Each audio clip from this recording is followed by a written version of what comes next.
الحمد لله رب العالمين والعاقبة للمتقين والصلاة والسلام على سيد الأنبياء والمرسلين وعلى آله وأصحابه أجمعين. أما بعد، فقد قال الله تعالى في القرآن المجيد: الحمد لله الذي أنزل على عبده الكتاب ولم يجعل له عوجا. صدق اللہ العظیم. بزرگان محترم، میرے دینی بھائیوں، ابھی میں نے سورہ کہف کی شروع کی ایک آیت تلاوت کی ہے، اور اس آیت کی تلاوت کا مقصد یہ ہے کہ آج کے اس جمعہ میں دجال کے فتنے اور دجال کی تہذیب، جسے دجالی تہذیب کہتے ہیں، اس کے تعلق سے گفتگو کی جائے. چونکہ اس صورت کو دجالی فتنے اور دجالی تہذیب سے بڑی گہری مناسبت ہے، اس لیے میں نے سورہ کہف کے شروع کی ایک آیت کی تلاوت کی ہے. اصل مقصد ہے کہ اس پوری سورت کا خلاصہ بیان کرنا. اس سورت کے تعلق سے نبی اکرم صلی اللہ علیہ وسلم نے ارشاد فرمایا کہ اگر کوئی آدمی سورہ کہف کے شروع کی 10 آیتیں یاد کر لیتا ہے، اور ایک روایت میں ہے کہ اخیر کی 10 آیتیں یاد کر لیتا ہے، تو وہ دجال کے فتنے سے محفوظ رہے گا.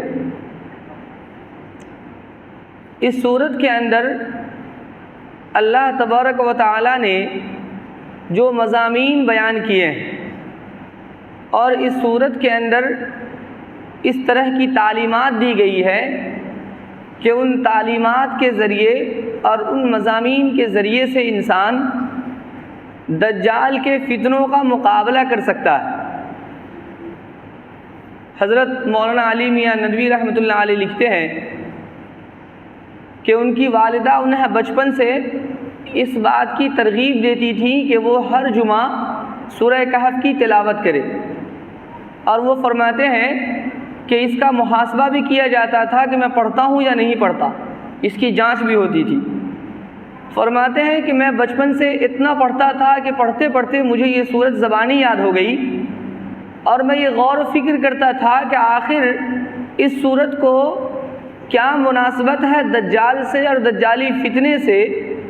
اور غور کرتے کرتے مجھے اس بات کا یقین ہو گیا کہ اس سورت کے اندر جو واقعات ہے، جو تعلیمات ہے، وہ واقعات اور تعلیمات ہمارے اندر ایسی قوت پیدا کرتا ہے کہ جس قوت کی وجہ سے ہم دجال کے فتنوں کا مقابلہ کر سکتے ہیں. اس لیے میں نے سورہ کہف کی شروع کی آیت تلاوت کی، اور میں یہ بتلانا چاہتا ہوں کہ دجالی فتنہ کیا ہے اور دجالی تہذیب کیا ہے. دجال اگرچہ ہمارے درمیان اس وقت نہیں آیا، لیکن دجالی تہذیب ہمارے درمیان ہے. ہم دجالی تہذیب پر عمل کر رہے ہیں، اس کے طور طریقے ہماری زندگی کے اندر آ چکے ہیں. سوال یہ ہے کہ دجال ہے کیا چیز، دجال کی حقیقت کیا ہے، دجال کا تعارف کیا ہے. تو میرے بزرگوں، دجال کا تعارف سب سے بہتر خود اس کا نام کروا رہا ہے. دجال کے معنی ہے فریب، فریبی. دجال کے معنی ہے جھوٹا. دجال کے معنی ہے ملمہ سازی کرنے والا. عرب کے اندر دجلت السیف اس وقت کہا جاتا ہے جب آدمی لوہے کے تلوار کے اوپر سونے کا پانی چڑھا دے. دیکھنے والا محسوس کرتا ہے کہ یہ سونے کا ہے، لیکن حقیقت میں وہ لوہے کا ہوا کرتا ہے. تو دجال ایک ملمہ ساز ہوگا، وہ جھوٹا ہوگا، وہ فریبی ہوگا. روایت کے اندر آتا ہے کہ دجال جب آئے گا تو اس کے ساتھ آگ بھی ہوگی، اس کے ساتھ پانی بھی ہوگا. وہ جسے آگ کہے گا وہ پانی ہوگا، اور جسے وہ پانی کہے گا وہ آگ ہوگی. اس کے ساتھ جنت بھی ہوگی، اس کے ساتھ جہنم بھی ہوگا، جسے وہ جہنم کہے گا وہ جنت ہوگی، جسے وہ جنت کہے گا وہ جہنم ہوگی۔ یہ دجال کی حقیقت ہے، وہ ملمہ ساز ہوگا، وہ جھوٹا ہوگا، اس کا ہر کام جھوٹ سے ہی چلے گا، جھوٹ کے بغیر وہ ایک قدم نہیں چل سکتا۔ میرے بھائیوں، دجال اگرچہ ہمارے درمیان نہیں آیا، لیکن دجالی تہذیب ہمارے درمیان موجود ہے۔ جو لوگ دجالی تہذیب کے علم بردار ہیں، ان کی تہذیب کو دیکھیے، ہم اپنے معاشرے کو دیکھیں، ہم اپنے ملک کو دیکھیں اور دنیا بھر پر نظر ڈالیں تو اندازہ ہوگا کہ آج کس طرح دجالی تہذیب فروغ پا رہی ہے۔ آپ نظر اٹھا کر دیکھیے، ہمارے ذہنوں کے اندر جو چیزیں اچھی ہیں اس کے بارے میں یہ بیٹھا دی گئی کہ یہ چیز بری ہے، اور بری چیز کو اچھائی کی شکل دے دی گئی، جھوٹ کے ذریعے، فریب کے ذریعے، ملمہ سازی کے ذریعے ہم بھی ماننے لگے کہ یہ چیز صحیح ہے، اگرچہ وہ چیز صحیح نہیں ہو۔ جو چیزیں غلط ہیں اس کو ہم صحیح سمجھنے لگے، جو صحیح ہے اسے ہم غلط سمجھنے لگے۔ ذرا اور تفصیل سے میں بتاؤں، ایک زمانہ تھا کہ ٹوپی، داڑھی، کرتا، اگر کسی آدمی کے جسم پر کرتا پاجامہ ہو، چہرے پہ داڑھی ہو، سر پہ ٹوپی ہو، تو لوگ اس کو دیکھ کر پریشانی کے عالم میں سکون محسوس کرتے تھے کہ ایک انسان آ رہا ہے، اس کے اندر انسانیت ہوگی، یہ چور ڈاکو نہیں ہوگا، یہ دہشت گرد نہیں ہوگا، یہ میرے ساتھ برائی نہیں کر سکتا، میرے ساتھ دھوکہ نہیں دے سکتا۔ یہ تہذیب تھی یا نہیں تھی؟ لوگ اس کو دیکھ کر سکون محسوس کرتے تھے یا نہیں؟ لیکن آج دیکھیے، پروپیگنڈے کے ذریعے سے، جھوٹ اور فریب کے ذریعے سے اس قدر برائی کی گئی، اس قدر پروپیگنڈے کیے گئے کہ وہی ٹوپی، داڑھی، کرتا جو شرافت کی علامت تھی آج دہشت گرد کی علامت بن گئی۔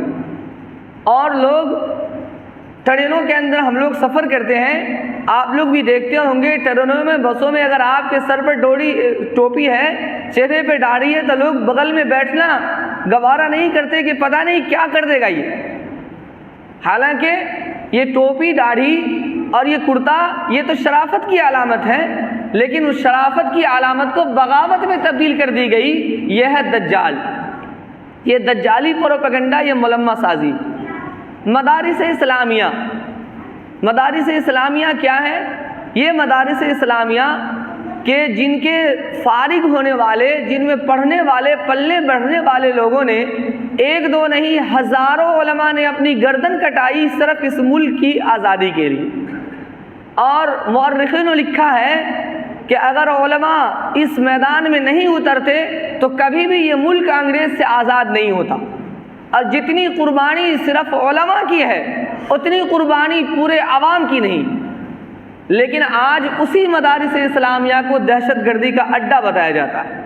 آج مدارس اسلامیہ کا سروے کرایا جا رہا ہے کہ مدارس میں کیا ہوتے ہیں۔ وہ مدرسے کہ جہاں اللہ کی عبادت، رسول اللہ صلی اللہ علیہ وسلم کی اطاعت سکھائی جاتی ہے، جہاں یہ بتلایا جاتا ہے کہ ماں باپ کا احترام کیسے کیا جائے گا، بھائی کا احترام کیسے ہوگا، بہن کے ساتھ شفقت کیسے کی جائے گی، بچوں سے کیسے پیار کیا جائے گا، پڑوسیوں کے کیا حقوق ہے، مظلوم کی کیسے مدد کی جائے گی، غریبوں کو کھانا کیسے کھلایا جائے، پیاسوں کو کیسے پانی پلایا جائے، جہاں یہ درس دیا جاتا ہے، انصاف کا درس، مظلوم کے ساتھ دینے کا درس، جہاں اچھائی کی تعلیم ہوتی ہے، آج اس مدرسے کے بارے میں کہا جاتا ہے کہ یہاں دہشت گردی کی تعلیم دی جاتی ہے۔ جس مدرسے میں اگر آدمی چھڑی تلاش کرے تو تھوڑی موٹی سی چھڑی نہیں ملتی، اس مدرسے میں کہتے ہیں کہ بندوق ہے اور وہاں بم رکھے ہوئے ہیں۔ یہ کیا ہے؟ یہ دجالی تہذیب ہے۔ دجالی تہذیب ملمہ سازی اور جھوٹ اور فریب کے ذریعے سے دیکھیے جو صحیح ہے اسے غلط ثابت کیا جا رہا ہے، اور جو غلط ہے اسے صحیح بتلایا جا رہا ہے۔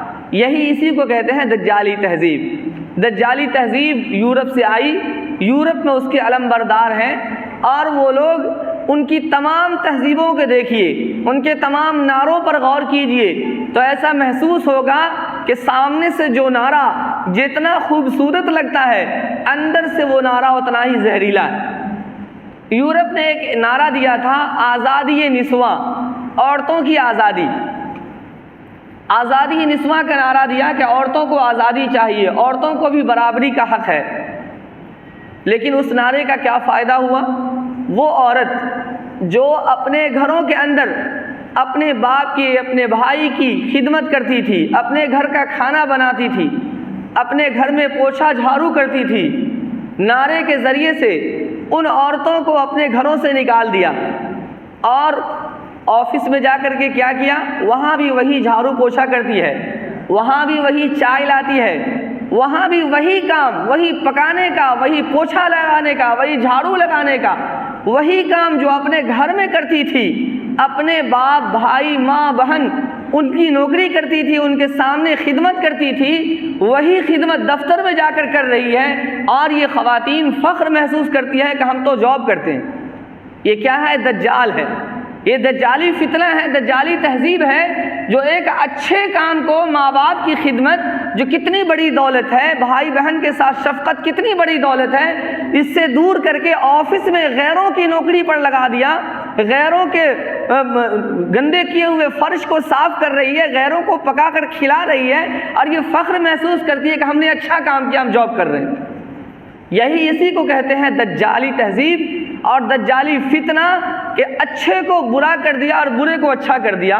آزادی نسواں کا نعرہ دیا، عورتوں کو گھر سے نکالا اور مردوں کے مقابل کھڑا کر دیا، جبکہ ہمارا مذہب یہ کہتا ہے، نبی اکرم صلی اللہ علیہ وسلم کے فرمان کا مفہوم ہے کہ میاں بیوی دونوں گاڑی کے دو پہیے کے مانند ہیں، دونوں پہیوں کی ضرورت ہوتی ہے گاڑی کو چلنے کے لیے، ایسے دونوں دو پہیوں کے مانند ہیں، لیکن عورتوں کو مردوں کے مقابل لا کر کھڑا کر دیا۔ اب عورتیں دعویٰ کرتی ہیں کہ ہمیں اپنا حقوق چاہیے، ہم بھی مرد کے برابر ہیں، لیکن یہ سمجھ میں نہیں آتا عورتوں کو کہ ہمیں اپنے گھر سے نکال کر کے رسوا کیا گیا اور ہمیں ذلیل کیا گیا۔ وہ سمجھتی نہیں ہے، کیونکہ یہ دجالی تہذیب ہے، ملمہ سازی کرنے والا ہے، لوہے پر سونے کا پانی چڑھائے ہوا ہے۔ عورتیں سمجھتی ہیں کہ سارا کا سارا سونا ہے، لیکن حقیقت میں وہ لوہا ہے۔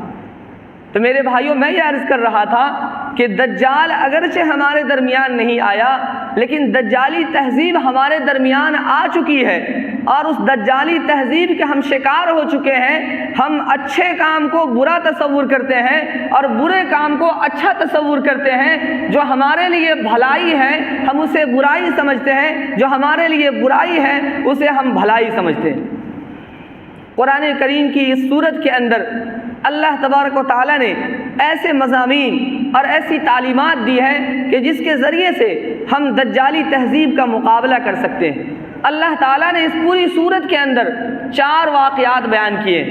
ان چاروں واقعات کے ذریعے سے، ان چاروں واقعات کو آپ اگر پڑھیں گے اور آپ سنیں گے تو آپ کو اندازہ ہوگا کہ ان چاروں واقعات میں اللہ تعالیٰ نے بھرپور سامان مہیا کر دیا ہے کہ جس کو پڑھ کر اور جس کو سن کر اور جس کو دل میں بیٹھا کر ہم چاہیں تو صحیح اور غلط کے فیصلے کر سکتے ہیں، ہم چاہیں تو دجال کی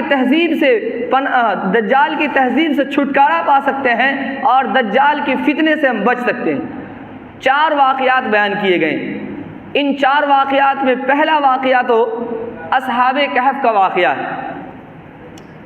دنیا کے اندر آپ غور کریں تو معلوم ہوگا کہ دنیا کو اللہ تعالیٰ نے ایک سبب کے ساتھ رکھا ہے۔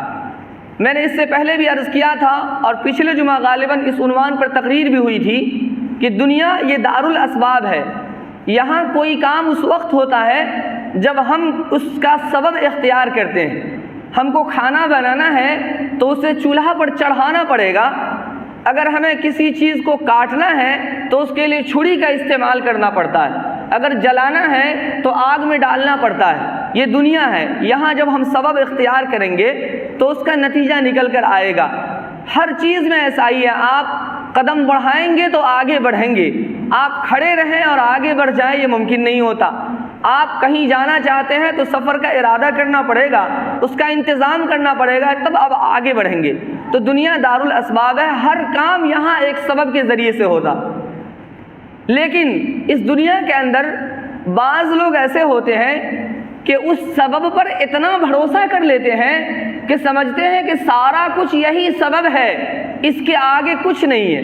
لیکن ہمارا مذہب ہمیں یہ تعلیم دیتا ہے کہ ایک سبب ہے اور ایک سبب کے پیچھے مسبب ہے جو اللہ کی ذات ہے۔ آپ کھانا پکا رہے ہیں، اس کھانا پکانے میں آگ پر آپ کھانے کو چڑھاتے ہیں، یہ تو سبب آپ نے اختیار کیا۔ کھانا بنے گا اس آگ کی تپش سے، اس آگ کی گرماہٹ سے، یہ اللہ کی اجازت ہوگی تبھی ہو سکتا ہے۔ اللہ مسبب ہے، اس آگ کو حکم دے گا کہ اے آگ تم اس کھانے کو گرم کرو، تبھی وہ آگ گرم کر سکتی ہے۔ آگ اگرچہ چیزوں کو گرماتی ہے لیکن اس سے پہلے اللہ کے حکم کی منتظر ہوتی ہے۔ یہ مسلمان کا عقیدہ اور ایمان ہونا چاہیے۔ چھری کاٹتی ہے لیکن اللہ کا حکم اگر ہو جائے کہ نہ کاٹو تو وہ چھری نہیں کاٹے گی۔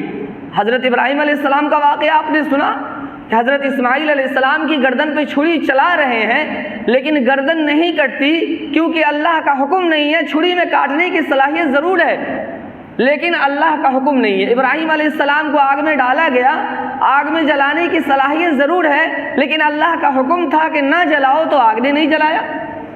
تو مسلمان کا یہ ایمان ہونا چاہیے کہ جو بھی کچھ دنیا کے اندر ہوتا ہے وہ ایک سبب سے ہوتا ہے اور اس سبب کے پیچھے اللہ مسبب ہے۔ اگر اللہ کا حکم نہ ہو تو کچھ نہیں ہو سکتا۔ اور اس بات کا یقین ہونا چاہیے کہ سبب تو بعد میں ہے، پہلے مسبب کو راضی کرنا ہے۔ پہلے مسبب پر ہمارا دھیان جانا چاہیے، اس کے بعد سبب پر آنا چاہیے۔ اس صورت کے اندر اللہ تعالیٰ نے 4 واقعات بیان کیے ہیں۔ ان چاروں واقعات کو آپ سنیں گے تو اندازہ ہوگا کہ ان چاروں واقعات میں یہی بات بتلائی گئی ہے کہ انسان سبب پر کم دھیان دے، مسبب پر زیادہ دھیان دے۔ ہر سبب کے پیچھے ایک مسبب ہے جو اللہ کی ذات ہے، اگر اس کی مرضی نہ ہو تو کچھ نہیں ہو سکتا۔ پہلا واقعہ ہے اصحاب کہف کا۔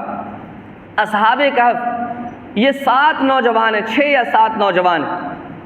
یہ کسی زمانے میں روم کے کسی شہر میں کوئی بادشاہ تھا، وہ بادشاہ بت پرست بادشاہ تھا اور اس نے اپنے عوام کو مجبور کیا تھا بت پرستی کے اوپر، اور بہت سے لوگ مجبور ہو گئے لیکن کچھ لوگ تھے جنہوں نے انکار کر دیا بت پرستی سے۔ انہوں نے کہا کہ ہم بادشاہ کے مذہب کو نہیں مانیں گے۔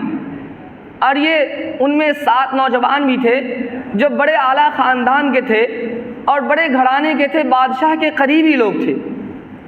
بادشاہ نے ان پر ظلم کیا، انہیں ستایا، انہیں پریشان کیا اور مجبور کیا کہ تم کو ہر حال میں ہمارے مذہب کو ماننا ہے، بت پرستی کرنی۔ چنانچہ ان نوجوانوں نے کہا کہ ہم تو بت پرستی نہیں کریں گے۔ بادشاہ نے اسے وقت دیا کہ تم سوچ سمجھ لو ورنہ میں تمہیں سزا دے دوں گا۔ اب ان نوجوانوں نے سوچا کہ ایک طرف تو بادشاہ ہے، اگر بادشاہ کی باتیں مان لیتا ہوں تو مجھے دولت بھی ملے گی، مجھے حکومت بھی ملے گی، مجھے راحت اور سکون سب کچھ ملے گا، عزت ملے گی، بادشاہ بڑا مقام دے دے گا۔ لیکن دوسری طرف اللہ کی ذات پر بھروسہ بھی تھا کہ اگر ہم اللہ کی ذات پر بھروسہ کر لیتے ہیں تو اللہ ہر چیز کو ختم کر سکتا ہے، اللہ ہمیں بادشاہ کے ظلم سے بھی بچا سکتا ہے، روزی بھی دے سکتا ہے، سب کچھ کا مالک تو اللہ ہے۔ ایک طرف اس کے سامنے دنیا کے اسباب تھے اور دوسری طرف اللہ کی ذات پر ایمان تھا۔ یہ 2 چیزیں ان کے سامنے تھے۔ انہوں نے سوچا کہ ہم اللہ کی ذات پر بھروسہ کریں گے، مسبب پر بھروسہ کریں گے، اسباب پر نہیں کریں گے۔ اور وہ لوگ نکل گئے، لیکن یہ سوچنے لگے کہ اگر ہم یہاں سے نکلتے ہیں تو کہاں جائیں گے؟ بادشاہ ہمیں کھوج کر تلاش کر منگوا لے گا، پھر ہمیں سزا دے گا۔ لیکن سوچتے سوچتے نکلتے چلے گئے اور ایک جنگل میں پہاڑ کے پاس پہنچ گئے۔ ان کے ساتھ ایک کتا بھی تھا جو ان کے ساتھ چلا گیا۔ پہاڑ کے پاس جب گئے تو دیکھا کہ پہاڑ میں ایک غار ہے۔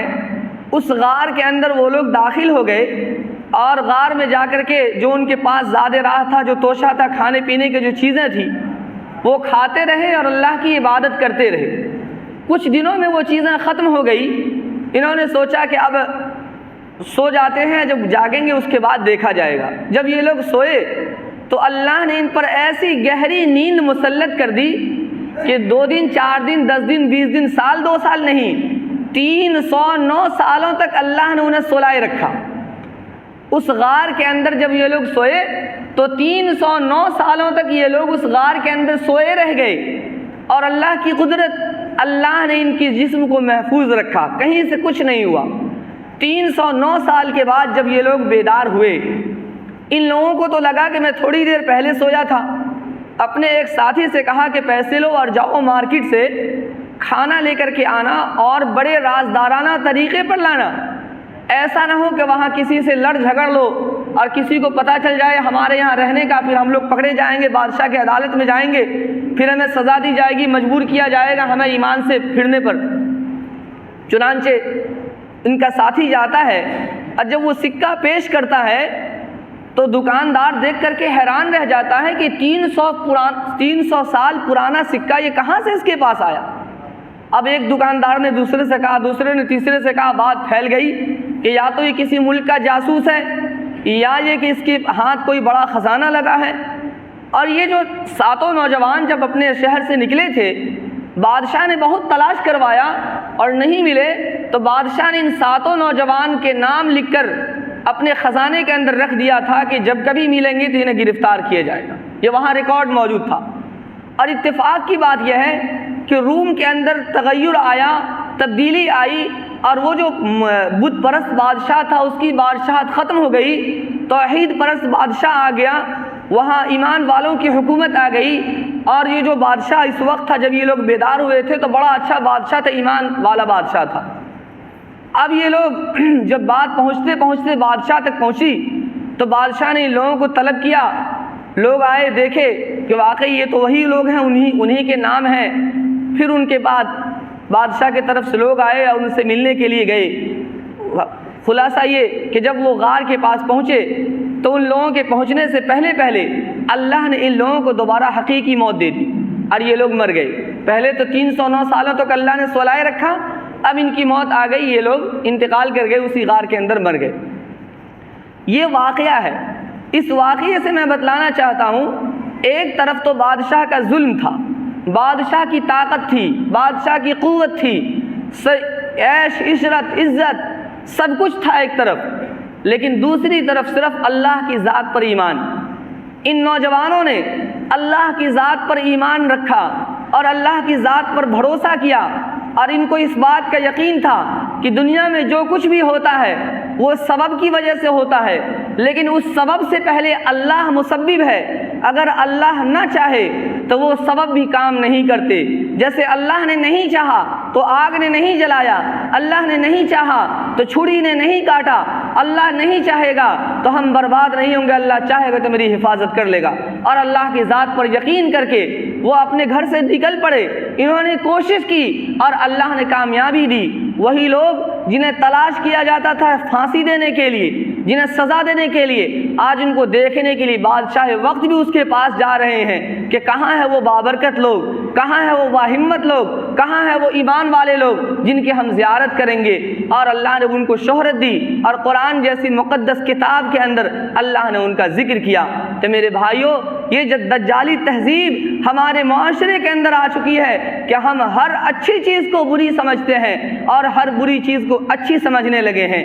اس لیے ضرورت ہے کہ ہمارا ایمان اللہ پر مضبوط ہو۔ جب ہمارا ایمان اللہ پر مضبوط ہوگا تو ہمیں ان چیزوں کی فکر نہیں ہوگی، صحیح اور غلط کے ہم فیصلے کر سکتے ہیں۔ انشاءاللہ باقی چیزیں اگلے جمعہ آئے گی۔ وآخر دعوانا ان الحمدللہ رب العالمین۔